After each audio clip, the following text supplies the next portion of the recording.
Good evening and welcome to Law Talk, the show that brings the law, the Constitution, and the events of today to you.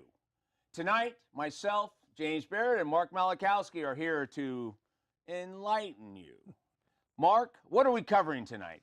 Well, first of all, we're going to talk about Gowdy, Senator Gowdy, and what he did was do a vote in the Senate 16-14, and he's saying to Attorney General Jeff Sessions that they should appoint a special prosecutor to look into about 14 different items, but the main one is the wiretapping of the Trump campaign when Trump was running for president.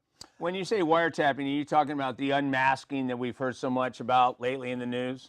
Well, okay, when you have the NSA and the CIA wiretapping, it's not like they're in the old time days, they're just wiretapping. They can see backwards for phones, they can see backwards for smartphones, they bug the rooms. I mean, there was surveillance, 100% surveillance. Everything that, you know, Donald said to his wife at night in bed probably was picked up by the CIA. That went to Obama and that went to the Clinton campaign. Okay, so, and everybody he knew were all being wiretapped. So wiretapping is the broadest sense of surveillance, and I'm saying 100% surveillance. Well, you know that President Trump got into a lot of trouble over the use of the word wiretapping because everybody knows that wiretapping may go back to the 60s, the 50s, and the 70s, but past 2000, we're all talking about electronic monitoring. Well, there's surveillance. Okay, and now you've got to understand what this, but not only was the wiretapping of that campaign, when you still look at that same wiretapping procedures, which was done by John Brennan and James Clapper. So the CIA and the NSA were essentially working as the spy arms for the Democratic Party, and they were wiretapping or surveilling their political enemies. So that explains Romney and everything dropping out of the race. I mean, for 7 years this has been going on. Well, yeah. You know what's kind of scary about this, Mark? This is the first time since effectively since Watergate with the Nixon issues that something this dramatic has even taken place. And not only has it taken place, but it's been discovered. Well, it's been discovered, but you got to understand, the Clintons have been running, well, James Comey and this Mueller guy was FBI guy. And so ever since the Clintons were elected 24 years ago, they've been using the FBI to spy on their political opponents, right? And blackmail people, and occasionally they would have to bump somebody off. So for 24 years, they've got a lot of blackmail. So people go, well, why don't they go after the Clintons? Well, first of all, they've been spied on for 20 years, right? And so probably people have some dirty laundry. So if you're a senator or a judge, you don't want to go after the Clintons. And the other thing is there's a little coincidence that every time someone's going to testify about this kind of stuff, they always have a hunting accident or commit suicide a couple days before they testify. Yeah, well, what's the problem with this is what you're talking about was what is ingrained in the FBI, what has now gone to the NSA, what is involved with the CIA. It's one big a political apparatus, so to speak, as it operated under President Obama. Is that what you're trying to describe? Well, Seymour Hersh was a longtime investigative journalist, and he's won prizes and everything, award-winning journalist. So there was a tape of him explaining this, and he was saying, Brennan and Clapper, they don't want to have the Democratic thing that's been in power for 80 years, right? They don't want to be out of a job. They don't want to live on a pension. They're rulers of the world here, right? And so they for sure were working on rigging this election. And when you have this power of the CIA and the power of the NSA, these are supposed to be used against foreign enemies, right? But they were using them against political enemies, and for 7 years. Well, what's interesting is this goes right to the Russian collusion story that somehow the Trump campaign was colluding with Russia. Well, somehow Russia affected the election. I mean, all this all goes to that. Well, the thing is, Seth Rich is the one who downloaded everything from Podesta's computer. And he put it in a Dropbox. And there's emails now between WikiLeaks and him talking about this Dropbox and the Dropbox password. So to even think that the Russians, I mean, I have my smart TV and I've got my little thing from Comcast, and half the time the thing doesn't work anyway, and it's like 10 feet away, right? So people are saying he downloaded all that stuff from Russia. No. Seth Rich stuck a little thumb drive in John Podesta's computer, which had a password of password, right? And downloaded that, took it home, put it in a Dropbox, and sent it to WikiLeaks. And that's the trail. Now, they had to cover that up because they had to kill him, right? And so they had to cover up that murder, but they also had to cover up when the snitch said, hey, this has been going on, Comey buried all that evidence. There was 600 million documents and 47 hard drives that Comey had to get rid of. And Comey, Comey has been paid off a long time ago. He made $6 million working for Lockheed for 2 years. What kind of rocket scientist Comey that he makes? Well, it's worse than that. He just got a book deal after this, and he's just got it's a minimum of $2 million for his book deal, where he's going to say, "I had dinner with Donald." And then you've got Comey's homie, Mueller, right? Mueller, who is the guy that brought us the Iraqi poisonous, weapons of mass destruction. That was his too, right? It was the last time he came up with something. And so Mueller has a long history of working deep state, and Comey and Mueller are like this. They're joined at the hip, and Clapper and Brennan, that's the force we're up against right now. And then there's some rumors, and I don't know if this is true, but McMaster's, who's in the NSA right now, rumors are that because he's hooked into with this International Institute of Strategic Studies, which is funded by Soros, he's a leak to Soros. So basically, you got Comey, you got Mueller, you got Clapper, and you've got Brennan, all these people working for Soros. Well, what's interesting about this? What kind of puts gives the president a pass is that all of those people have testified that there is no evidence of Russian collusion. No, they created some evidence. They created the dossier. Well, they were trying to create. They created the dossier. The dossier from the MI6 guy. And then they said, "Oh, wait a minute. We had the Democrats said, oh, the Russians hacked our server, but the server they never turned over to the FBI." And I'm sure now they found some more servers, but they're all hacked in little pieces. And the IT guys. No, they're hammered. Yeah. Well, no, there was Debbie Wasserman's IT guy had a bunch of smashed up drives in his garage, and after he moved the money out of the country. But you know what's funny? He tried to sue the people that moved in for those servers back, and they actually had already turned them over to the Capitol Police because funny enough, they were ex-Navy SEALs, and they were moved in, and they said, something's funny in Denmark here. But those are all smashed up. So whether they can... Those are smashed by hammers, though, by accident. Yeah, well, they're sawed up or smashed up. So, but there's no blue spit on those. So you've got now Mueller, and I think Rod Rothstein, his last thing is like, oh, well, he can pretty much do whatever he wants. Now, there was a very specific, we talked about Ketam, and Mueller had a very specific assignment. And now Sessions go, well, yeah, I don't want to get bumped off. He can do whatever he wants. So obviously they got to him and said they're going to kill his family. Either that or they got some other dirt from him with prostitution. Well, what I'm afraid of is that everybody's been compromised that's in a position. Well, either that or they're just afraid of being killed. Yeah, well, that's a good possibility. You never know what's happening with that. But I will tell you, the deep state... they're hard at it. But wait a minute. Here's the interesting part. There's a prosecutor that's done a lot of work in Washington, and he said it's time for the Trump administration to really turn this around. And he came up with 3 things that he felt that if they were assigned special prosecutors on each of these issues, this would kind of shut down most of this. And one is... to investigate the political spine thoroughly. Right. And because everything, by the way, all this unmasking and all this, there's paperwork on all this in some data hard drive. There's hundreds of millions of documents. All these documents got everything going. Comey had them all. Comey had them all. Now funny how those aren't out in the open. No, they all disappeared. Well, that was one of them. And the second one he talks about is right here is, well, wait a minute. What about the influence directly from the Obama administration to Hillary's campaign? Because all the things in item 1 are used now in item 2, which is completely a violation of numerous federal laws. So there's no question about that. And the third one he talks about is have Congress holds hearing on the collusion between the Clinton Foundation and Russia.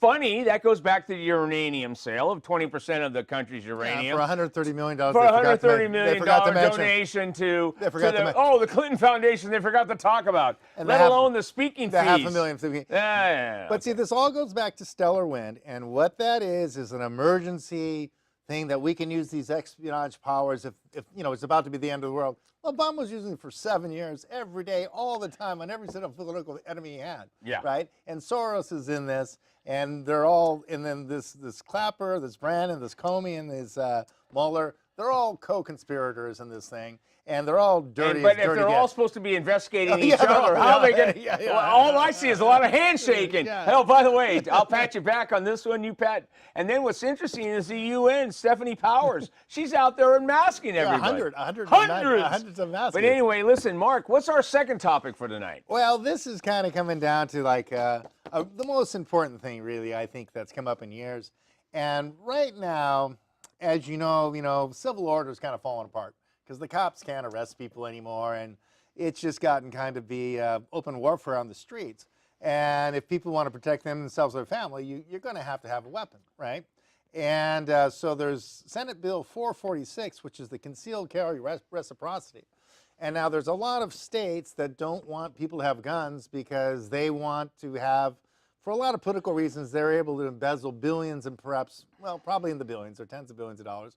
The more strife there is, the more the government can embezzle, right? Well, wait a minute. Let's talk about the Second Amendment, which is the basis for all of this. Second Amendment was the right to bear arms. Now, what people don't realize about the Second Amendment that you and I have talked about before is the Second Amendment is not necessarily to protect us against the guy overseas. The Second Amendment is our right to bear arms so against the tyranny of our own government. But you've got to understand that the gangsters on the street and the deep state and the governments that are running this country are the same. Almost all the same. There's no difference. I mean, the people that mug you on the street, the people that burn down your house, the people that steal your cars, they're working for the government.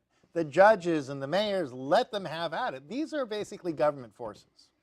These people are, it's nod, nod, wink up. They pay them, they subsidize them, they give them free reign, they won't incarcerate them. So the government is not just condoning this. These are government agents. Well, this is what I'm talking about. Now, look at the states that really have the strictest gun laws. Chicago. Oh, Chicago. Yeah, it's the safest place to be. They have whatever. New York, Washington, D.C., and California, by the way. Well, that's because they want to make sure only the gangsters have the guns. Only the bad guys and the government has the guns. And the rest of us, we don't have a chance. Well, the gangsters do the dirty work for the government.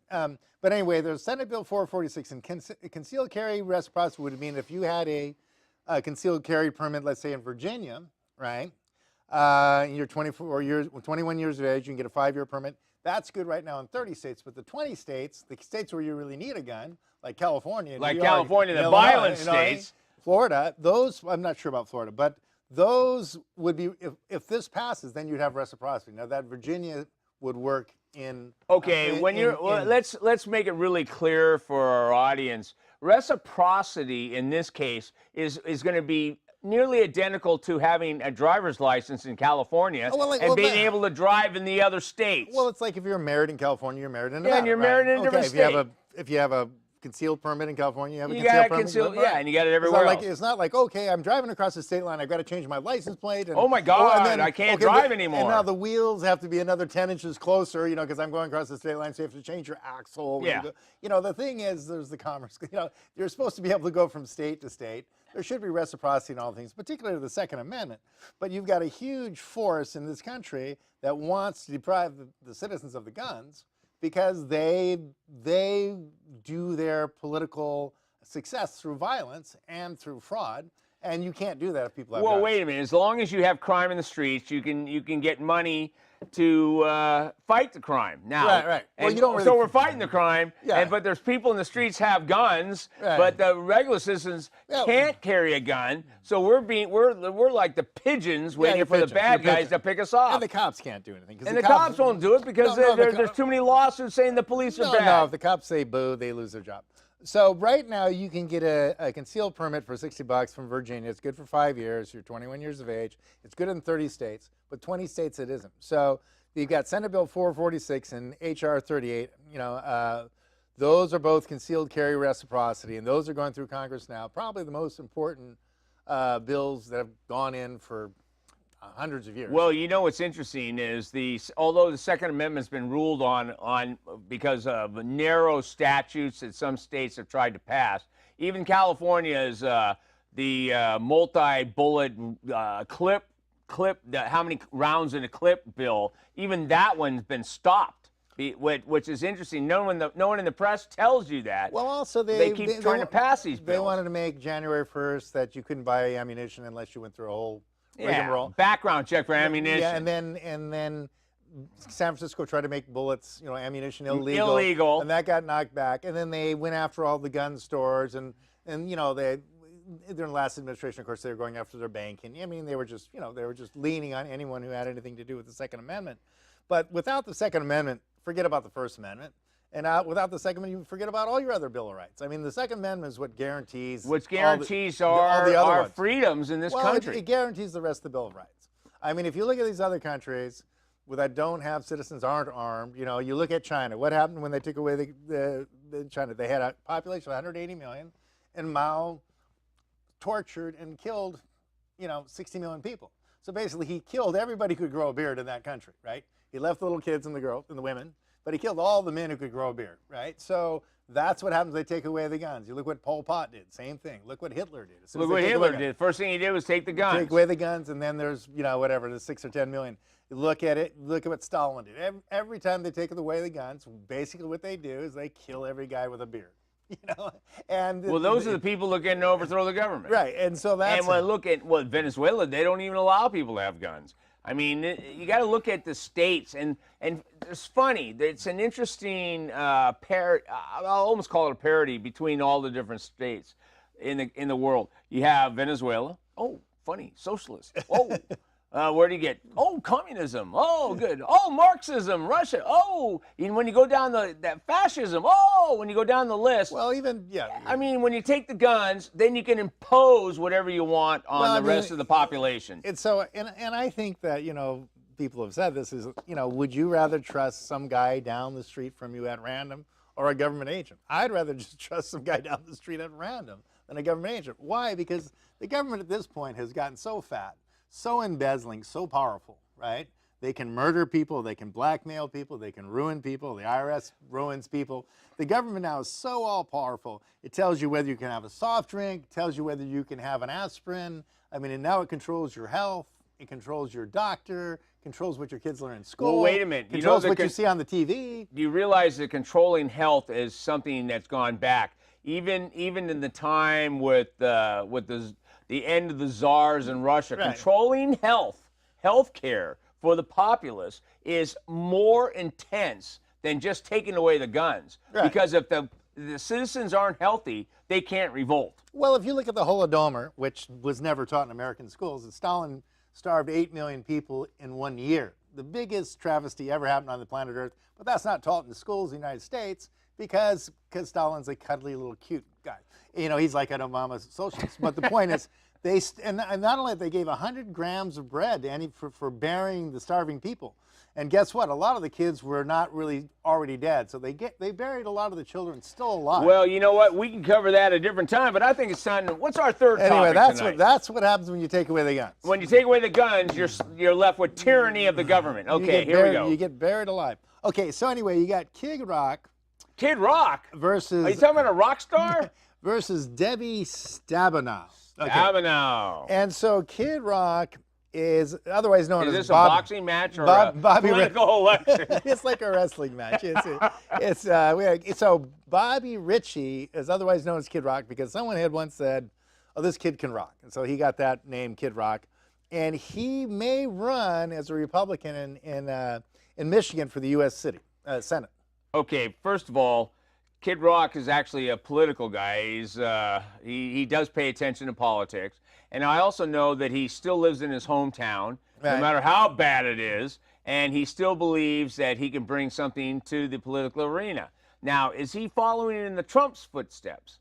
Well, we don't, possibly so. I mean, he does have, a Republican outlook. He is, pro Second Amendment. He is a hometown celebrity, and he could have left Detroit, like most celebrities did, but he stayed there, and so he's kind of a hero there for staying.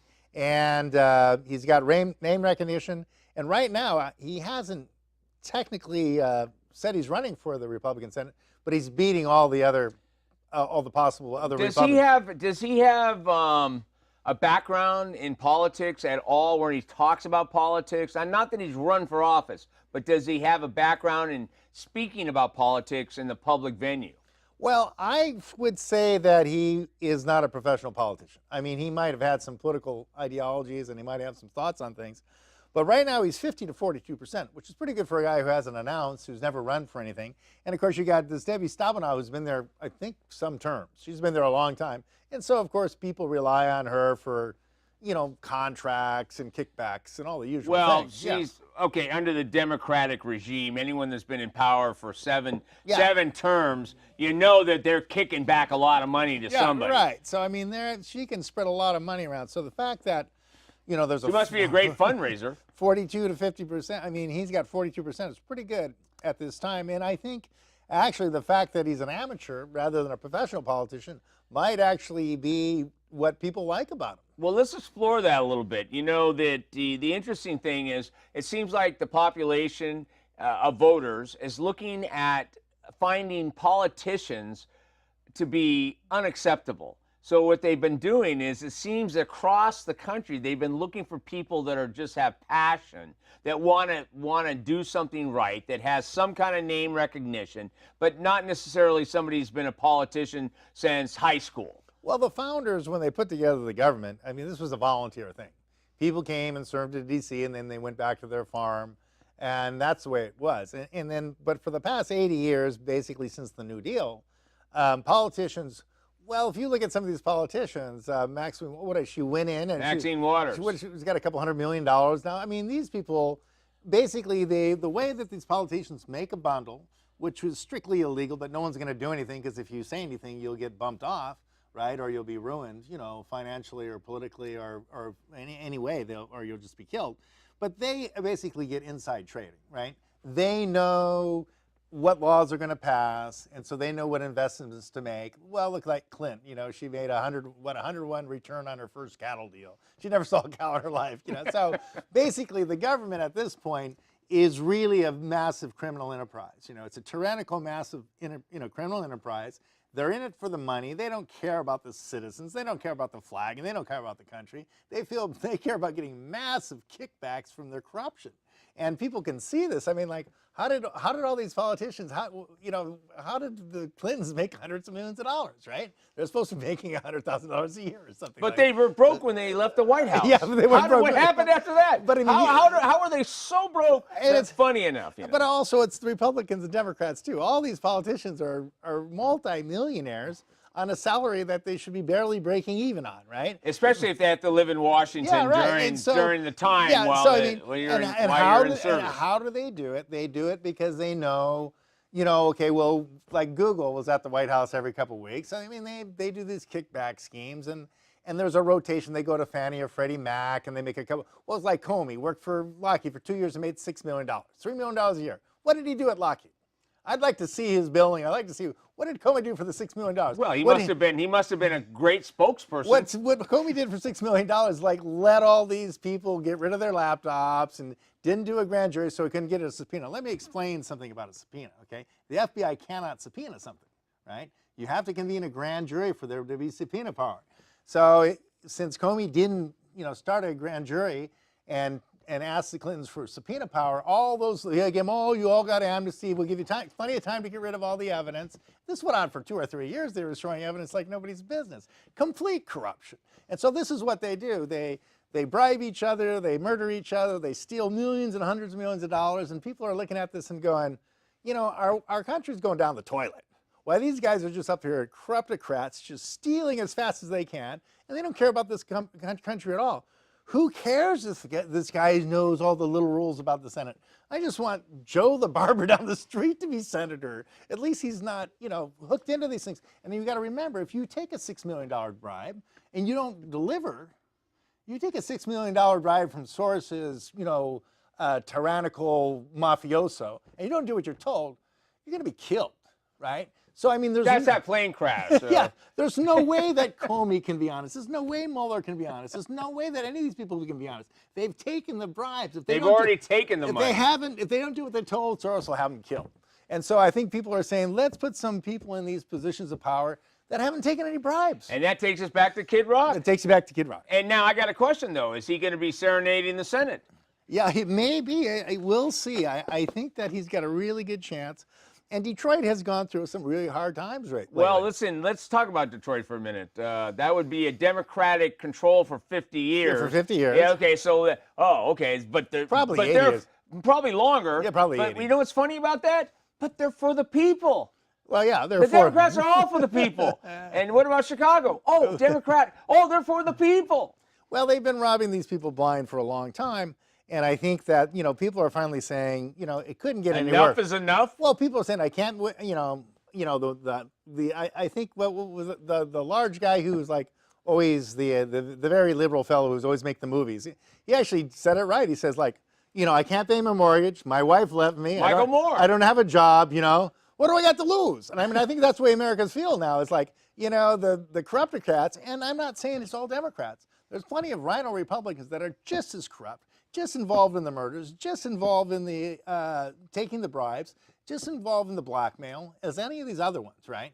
And, there's a huge deep state. And they've been doing this for 80 years, just like, gorging themselves at the trial. Well, you mean at the trough? The At the trough. At the trial, yeah, trial. At the Yeah, trial, too. our problem is, Mark, our trough isn't right here. We'd be gorging ourselves at the trough. No, but I think people are saying, but the bigger problem, give us a regular guy. But see, goes back to why President Trump is now in office. This goes back to why Kid Rock might have a chance to beat Stabenow. But Kid Rock may be even more of an outsider than Trump, because Trump was in the elite, right? And he used to pay off all these guys, and he said, "Yeah, I used to pay off all the guys. Now they really hate me." Well, wait a minute. You remember Trump used to say, "I contributed to Hillary." Yeah, right. So he's actually, I think, a little less scary for them than Kid Rock. So Kid Rock better have some bodyguards. But there's one problem with this is that he's got some crazy stuff in his background. I think. Because when you're so wealthy at a certain point, you don't really have to be controlled like a puppet. You can actually say some things on your own. But you know what, Mark? I think our time's up tonight. But I am interested in following Kid Rock. We'll see what happens to the Kid Rock. And what about Zuckerberg from Facebook is talking he about might running? He wants to be president too. And Hillary might run again too. Hillary might run again. You never know. Yeah, the only problem is that maybe there will be a special counsel. Yeah, right. I won't hold my breath. I know. We're going to turn blue on that together. Hold my breath on them doing anything against the deep state. No, the deep state. Drain the swamp? Yeah, right. Wait a minute. Do we have some swamp Not over going to here? hold my What breath. about the trough? I like the trough. Where's the trough? Where is the trough? Feeding at the trough. I want to feed at the trough.